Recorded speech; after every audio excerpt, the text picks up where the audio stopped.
Today's unboxing video is going to be on the Cooler Master's AIO. It's a ML240L AIO. It's right here. It's from Cooler Masters, you know. That's basically, yeah, that's what I can say. I actually went with the 240, actually, because this is going on a Phenom CPU. It's an older CPU.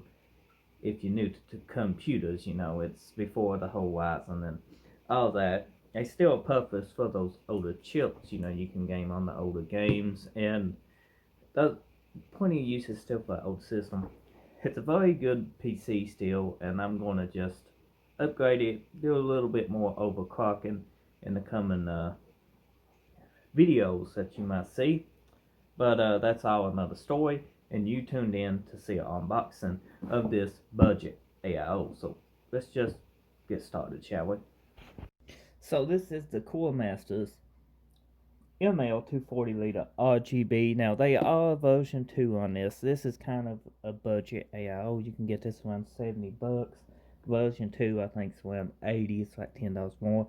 You can correct me in the description below, but I think I've seen the version 2s. I think $80 some. But this is RGB, and Cooler Master does got pretty good AIO out there. They don't have corrosion problems as I've seen as often as some of the other ones might sometimes do. They also do have the, you know, RGB fans, which is a plus. Sometimes you can get an AIO, one of the cheaper ones that ain't from the bigger manufacturers that's non-RGB. The fans do sometimes be a little noisy, so that's something you might want to look into on this style cooler. If you ain't into, you know, loud fans, these fans tend to be somewhat noisy if you don't mess with the settings. But this is supported on most all RGB motherboards, so you do not have to use the installed Molex controller if your board's set up for RGB. You can link all that together. So let's go ahead and open this. It's brand new. This was gotten from Best Buy. They are in stock if you're trying to find one. You can get one at Best Buy. So, that was easy to open. Let's go ahead and unbox this, shall we? Since I figure out how to open it. I try to keep my boxes in pretty good shape, because I like setting them up. Don't mind the Series X over there. There's an unboxing video of that, of course, too. Don't that open? It doesn't. Oops. So, when you open it up, you get a very good packaging job. Now, what I like to do with these AIOs is I always check and make sure there's no moisture in this box, because some AIOs can actually leak, and it's very rare. It's something that ain't common, but the box will be kind of wet from like a leaking fitting. Inside we get the RGB Cooler Master fans. This is the exhaust side. This is, you know, intake. You get two fittings. One is for your RGB, which is this, and this one will be your fan connect. Just in case you guys didn't know, if you want a full install video of this, I can also make you one of those. I don't know if you guys want to see it or not. Just let me know, comment section below. We also get warranty and instructions. Now, Cooler Masters has a pretty decent little pictured instruction book, usually come with the AIOs.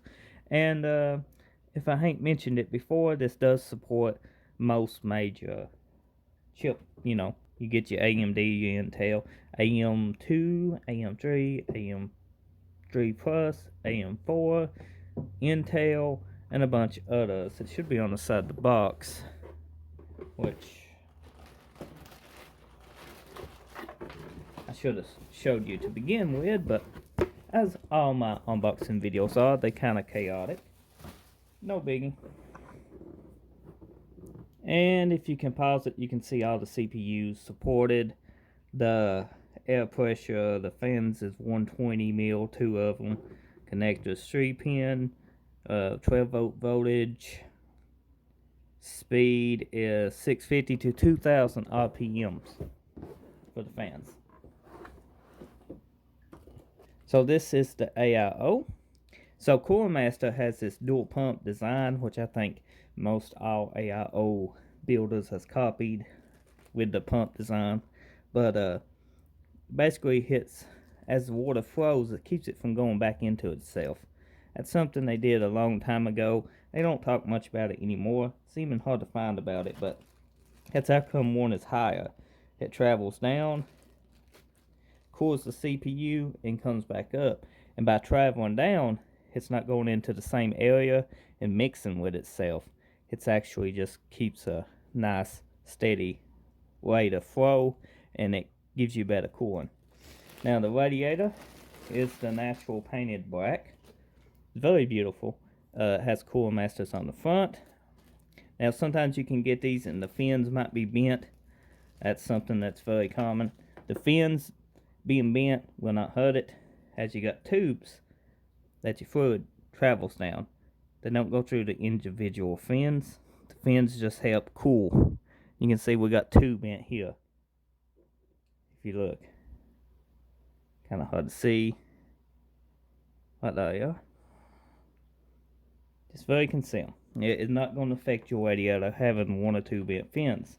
When it leaks fluid is what affects it, or it's got a dead pump. Now your pump can be a little bit noisy. They are air in these systems, but they ain't much. This one, you actually can't hear it. I actually got these AIOs before you can actually hear the fluid just flush around. The pump comes with a protective sticker over it. Now back in the day, I remember sometimes, even still, some AIOs come with thermal paste pre-applied. I always just clean that off and use my own. We get a ton of brackets in this. We also get these little things, which keeps moisture down. So in this bag, we have some, looks to be RGB connectors. No, that's the RGB. That's the fan. Connector. Molex. Should have a controller in here too for the RGB somewhere. And that's your RGB controller. Right there. In case your motherboard does not have it, you can power it by Molex. We got the backing plates. It's AMD and Intel. All the fittings we need. And me talking about thermal paste just a second ago. We actually got some thermal paste. Master Gel Pro by Cooler Master. We might actually use that. I got some Arctic Silver. I also like the Grizzly. If you ever used it, it's pretty decent too. The Arctic Silver has been my go-to for a long time. So, let's go ahead, put everything back in the box, and you guys can let me know what you think about it. Let me know what brought you to this video, and let me know if you're going to be installing this. As I said, this is more of a budget AIO, which ain't nothing bad about, you know, budget AIOs when you're on a budget. And we're just cooling a little Phenom 2 with some just a little overclocking. So we will be able to take full advantage, should be able to, of this 240. Now if I was going to cool a new Ryzen 7 chip or something and overclock it some, I probably would have went with a 280, because that extra 40 millimeters does go a long way.